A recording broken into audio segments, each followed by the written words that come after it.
the government of Barbados committed itself to ensuring that our public servants remain at work. For them, we were doing something wrong. We're doing something wrong because we've given them nothing to talk about. Can you imagine if we had started to say homes for public servants, how hot Barbados would be? So they're vexed because we haven't given them something to talk about by keeping public servants at work. But we were committed to the stability of this country, to the stability of our families, to the stability of our children, and we felt that the best and most desirable policy position to take was to ensure that families could put bread on the table. That's right. Yeah. So that was a stability measure. Developed countries, Greece couldn't do it. This evening, as I speak to you, the unemployment rate in Spain, the overall unemployment rate is 25%. Yep, free bill. And unemployment among young people in Spain is 50%. 1 in every 2 young people you meet in Spain is unemployed. Not so in Barbados.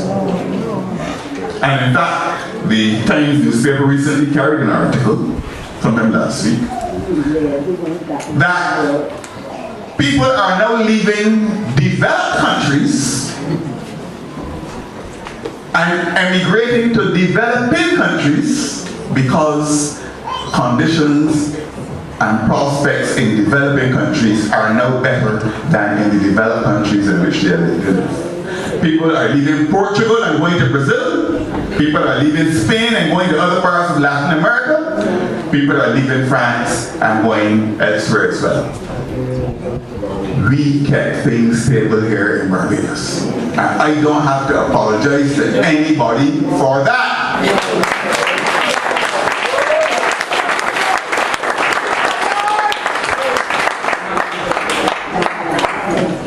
If they want to tell me that when they poll public servants who are still at work, the public servants and the government is doing a good job, they can't convince me about that. They can't convince me about that. If they want to tell me that the public service is unhappy because we haven't sent them home, they can't convince me about that. I know better than that. In addition to that, the standard by which countries like Barbados are assessed ultimately in terms of their economic stability, apart from law and order and that kind of thing, but the existence of law and order, is their management of their foreign reserves. In the early 90s, that's where the crisis was, because we had very few or very little foreign reserves to take care of our needs. Because every single dollar you put in the hands of a Barbadian, of that dollar, that additional dollar you put in his hands, between 75 and 80 cents has to be converted to foreign currency, because most of the things he will buy with that dollar have to come from overseas. So anytime you put money in the economy, there must be foreign exchange to back that money. Now, the standard for countries like Barbados is that at any given time, you should have foreign reserves to cover 12 weeks of imports. Your foreign reserves should be able to cover you for 3 months, 12 months. The good news is that ever since we were in office, we have so managed the foreign reserves of this country that, as I speak to you this evening, we have foreign reserves to cover not for any 12 weeks, closer to 18 weeks.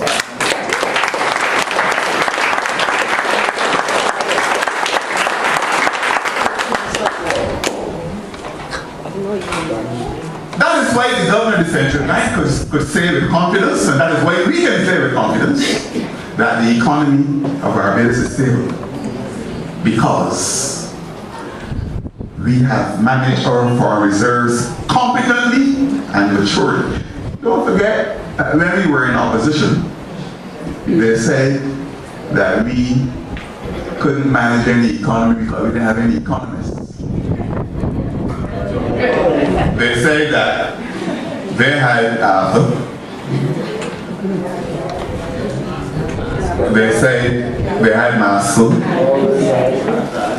At the time they said they had Erskine Griffith, who was leader of government business in the Senate and Minister of Agriculture.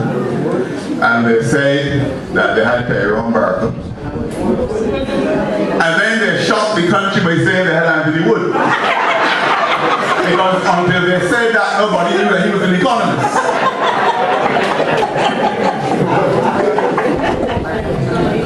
So we were not supposed to know what we were doing. They said we had nobody who could be Minister of Finance. Now, there's a man sitting in the front of this audience here this evening, Senator Darcy Boyce.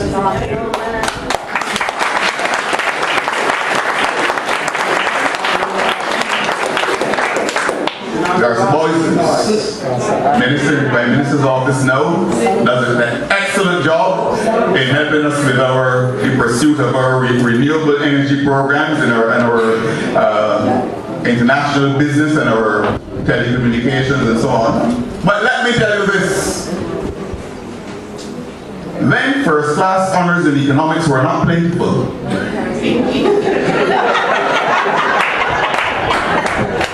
Darcy Boyce had one.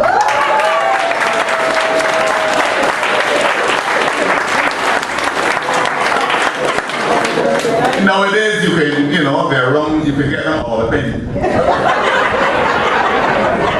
But when they weren't plentiful, he had one.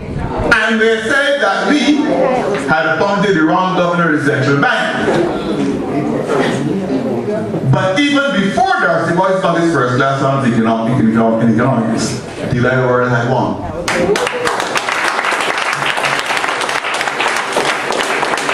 And they were not plentiful then. In any event, as I said, at a public meeting this morning, there's still one day when all this foolishness about her not having anybody to be Minister of Finance was being talked. We were in opposition at the time. John Major, the former British Prime Minister, was a Chancellor of the Exchequer, Minister of Finance in Britain. He did not even have a university education.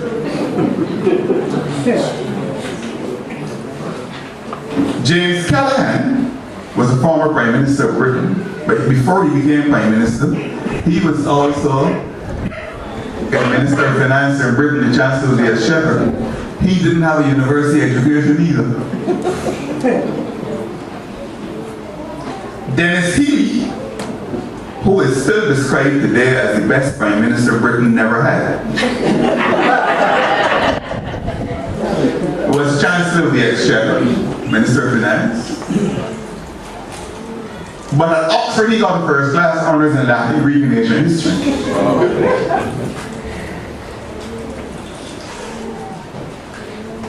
In my teenage days growing up, the Barbados Labour Party used to say that Errol Barrow was not a real economist either. That the degree was called BSc Econ, but that he had done industrial relations at the London School of Economics. That's what they used to say.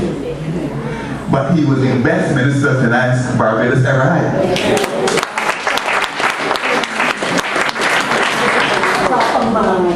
And I could go right across the Caribbean and surfeit you with examples of ministers of finance who were not trained economists. And in the Democratic Labour Party, we have managed this economy and kept it stable. The indicators are indicators of which we are proud in the context of the circumstances within which we have to operate. And we are not being managed the Ministry of Finance. The Minister of Finance is not a trained economist. David Thompson was a lawyer. When David Corr was Minister of Finance in Jamaica, David Corr was a lawyer as well.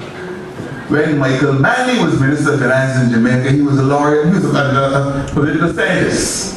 And I could go on and on and on. I'm not going to waste your time with that because that is an infertile debate. Small things amuse small minds. I have no time with that. And in any event, I prefer to be who I am tonight.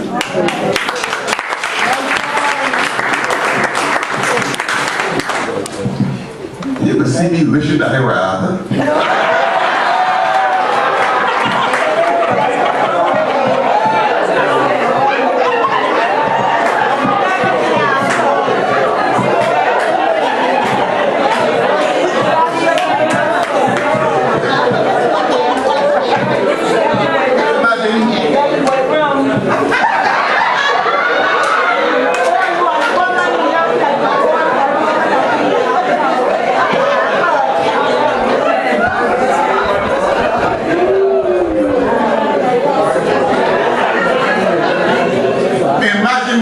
Walking around the place with a hand dog on cookies and praying to the Lord that He can make me like Arthur.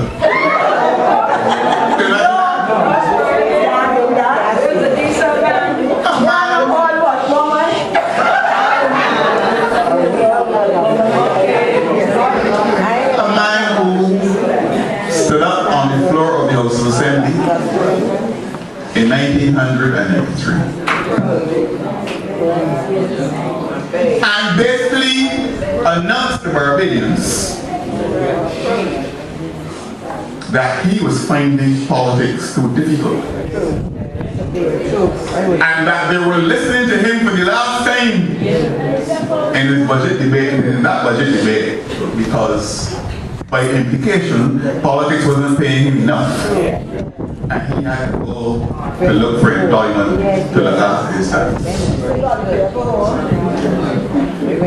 You imagine that the people of St. Peter sent him to the House of Assembly in a difficult by-election to look after them, look after their interests.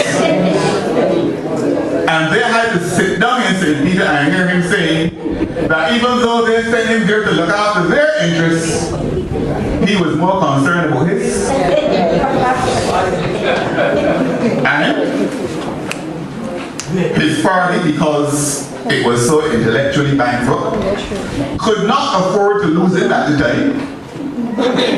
And they managed a transition from the then leader to him, so that he could get the opposition leader's salary. And by the way, that is why he's come back now too.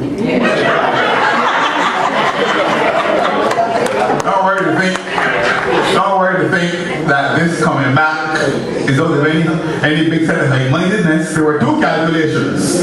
One, that we would have imploded and that you would get back at the Prime Minister's salary. But failing that, the next best thing was to get the opposition leader's salary. Don't worry to think that there's any high-mindedness in there. As a senior member of the Barbados Labour Party told me some time ago, and I said it on national television in the budget debate, in government, the Barbados Labour Party is held together by greed, and in opposition, they are held together by hatred. So, as a government, I am proud to stand before you here this evening on behalf of the Democratic Labour Party and say to you that in the context of what we have had to fight against economically worldwide, we have managed Barbados well.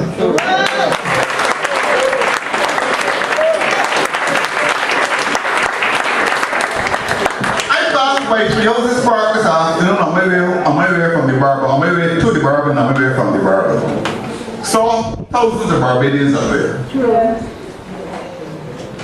I didn't see any frowns on their faces. I saw people enjoying themselves because they're living in a country in which they feel safe. They're living in a country that is stable. They're living in a country in which their needs are being met.